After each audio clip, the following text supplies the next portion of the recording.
Hello everyone, and welcome to my very first video. Today we're going to be doing a little bit of a mosaic, making a winged Kuriboh with Yu-Gi-Oh cards. Now I don't know if you're familiar with winged Kuriboh, but it's one of the classic cards from Yu-Gi-Oh, and it's something you see a lot in the anime and various other places. So we're going to be using just a few tools to do this today. So as you can see here, we've got a pencil, of course. This is what we're going to be using to do the sketch phase. We've got the paper, which we're going to build it up on. It is a letter size paper, I believe, or a postcard size paper. I'm sorry, that's the word.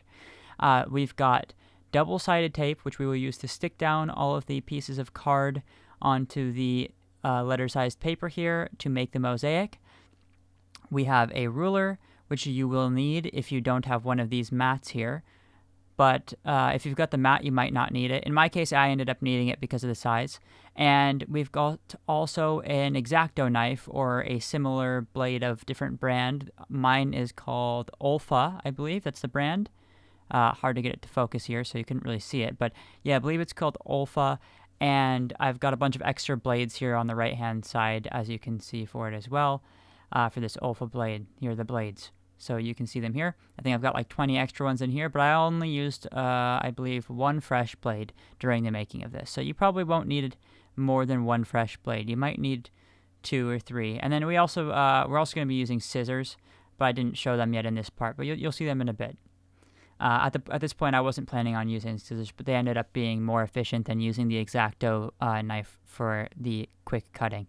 So let's get into the sketch phase. So right away, the first thing you want to do in sketching anything, generally, if you want it to be centered on the page, is to measure the paper.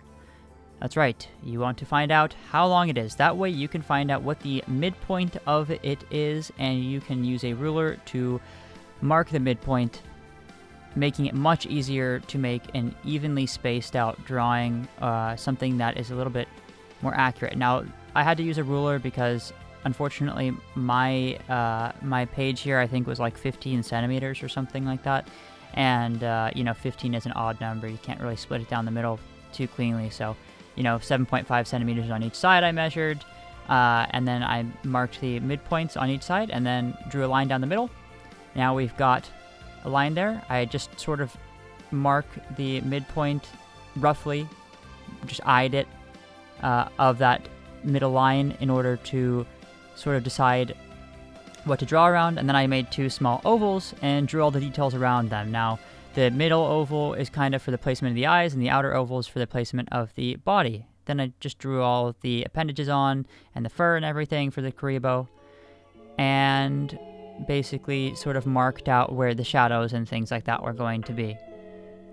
Just a rough sketch, but this is what I have so far. Okay, I actually forgot to draw the wings too, by the way, at this point, so later on I'll draw the wings. But then I take a marker and I start to just kind of outline all the fur with a color which is relatively similar to what it'll be at the end, just to make sure that I don't forget as I'm putting down the stuff later what is supposed to be which color. So here I am doing that now, just marking the different areas, showing myself like this will be a sort of greenish color here, and the fur will be a sort of brownish color of various degrees of lightness and darkness. You can see here I'm just kind of marking out where the shadows will be. And boom, we've got a sketched out sort of rough draft of the color now. Here's where the fun part comes in. You pull out some scissors and you pick some cards which match the colors like vaguely. So we've got this light brown here and the darker brown here, which we can use for the fur. And I just start cutting. And cutting. And cutting. You just do a ton of it. And it takes quite a while, to be honest, to cut enough. And I had to kind of cut throughout the entire process of this piece. But it doesn't really matter because it's very fun. It's kind of meditative. It's something that you can just zone out and do, and just sort of form these little piles of different colors. And it was at this point that I realized that I hadn't drawn the wings yet, so I start drawing the wings, which just took a moment. Just sketch them in and do the same thing I did with the body, which is to kind of roughly color them. Sorry for the sort of out of focus thing going on, by the way, because I just had the camera positioned on the wrong side. I didn't realize it would autofocus on my hand. So next time I'm going to probably put it on the opposite side of me, the camera. That way my dominant hand won't take the focus. It might be kind of hard because I have like limited workspace, but whatever. So now I'm sort of just cutting up some greens, as you can see. These are the greens that I'm going to be using in order to do the hands and legs. And I'm doing some more blues and various other colors. You can see I've got like 4 different piles here. You can't see one of them. The green pile's kind of off to the left there, a little bit out of sight. And I'm also cutting off the little shiny cubes at the bottom right of the cards because I'm going to use them as an inlay for the center of the eyes to give a little bit of reflectiveness to them. But as we go here, I'm just forming basically 4 main different piles. One for the blue for the center of the eyes, one for the browns for the fur, and one for the whites and tans for the wings, and all sorts of other different colors, like of green on the left for the arms and legs. And I just kind of put this double-sided tape over the whole thing now, being careful to line each one up straight next to the one to its left. Just gonna coat the whole thing, and that's how we are going to stick things down. So now the whole thing's covered, and we just keep cutting and cutting and cutting. I told you guys it's gonna be a lot of cutting. It's definitely a little bit tedious, but if you allow yourself to get absorbed into it a bit, you know, it'll kind of be a little bit meditative. It's something you can do to relieve stress after a long day of work or something like that. Anyway, so we just keep going. I think now I'm going to play some music or something because it's going to take a little bit until we actually do anything. Oh, wait, no, never mind. Here we are. Here we are. So you de-tape the whole thing now. I mean, you don't take the tape off. You just take off the like outer layer of tape so you can actually stick stuff to the top part. And be careful because it'll just stick to your fingers over and over again and it'll make it really difficult. So you just start sticking stuff down. Laying down the little pieces one by one. Imagine it like a puzzle. And by the way, I really recommend starting with an outline. I didn't do that, and I had to do the outline later on, and it really screwed me over. So I recommend making a bit of like a black outline or a dark colored outline. Or if your thing is like light colored, if your thing is dark colored, like your whatever creature you're making is darker colored, you can always do a lighter outline too. But I really recommend doing that because later on when you make the background, it's going to be really hard to make it stand out from the background. Unless there's a huge contrast between the cards you use for the body and the cards you use for the background, but in most cases there isn't going to be, because they try their best in most card games to make the art style and color work relatively consistent so that they all look similar enough to be able to be on the same game board together. And I hadn't actually thought about that until after starting this. This is the first time doing a Yu-Gi-Oh card mosaic. Previous mosaics I have done had always been custom, like they'd always been done with colors that I chose specifically with paints. Through painting various colors of paper and then putting together mosaics. And it's just stuff I did for fun and for school and things like that. But anyways, here we've got like the main body, and you can see here you can kind of tell what you're looking at now. When it's in focus, you can kind of tell what you're looking at now. You can see that it's got a bit of a body here. You can kind of see the arms and legs and the eyes with the little inlays, the shiny little inlays there, and the wings. But the problem that we have, you will see soon, is that we start putting in the background now, and the more background we put in, the less of the body and wings you can actually see. Let's get into that. Just gonna let it play out. Kind of starting with some greens here.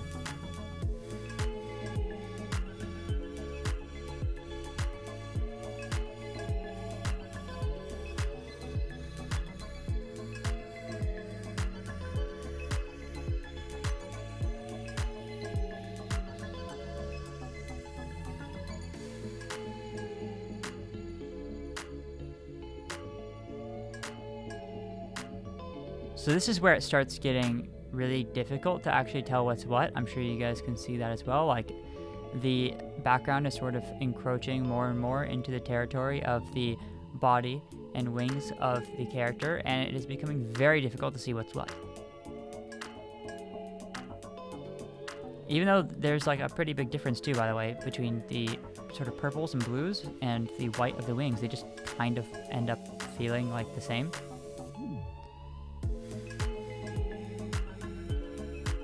So I start taking this little pen here and just kind of drawing in some of the cracks around the character. Then I take some like black cardstock, like I mean not cardstock, but whatever, like black pieces of card that I cut up, putting them in, and it wasn't enough. So I whip out the marker and I do the dirty deed of outlining the outside of the character, which is unfortunate because I'd really hoped to do it with just paper. But at the end of the day, all I did was just draw on the borders of stuff I had already put in. You know, I'm not gonna cheat and draw over anything. I'm really just drawing in between some of these, like adding almost like a grout or something like that, like what you would see with tile work.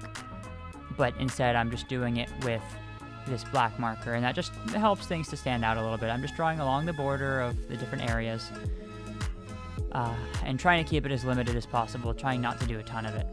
But you can see now, it doesn't look so bad. You can actually tell what's what, to a degree.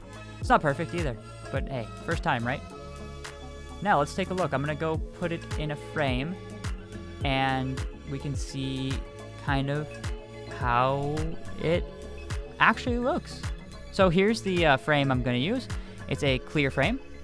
This is something I got at Daiso for $1. So very cheap frame.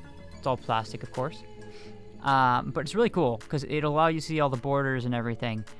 Before we put it in the frame, let's take a little bit of a look at the details here. So you can see, if you look up real close, you can kind of get a much better view of the kind of work that's been put into it.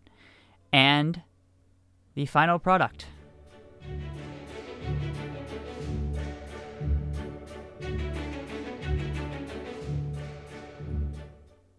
Not so bad, right? Especially considering it's the first one I've ever made, and perhaps the first one anyone's made of this type. I mean, I seriously haven't seen anybody make any sort of mosaic with Yu-Gi-Oh cards like this in the past, so I think it might be a world first. And it's just going to get better from here because I'm going to make a ton more. And I hope you guys will too. If you do, please share them with me. I'd really love to see them. I guess you can just leave links in the comments or something like that. I really appreciate you guys watching. And if you enjoyed, remember to like, subscribe, comment, etc. Thanks, guys. It's been Scully Arts, and hope to see you next time.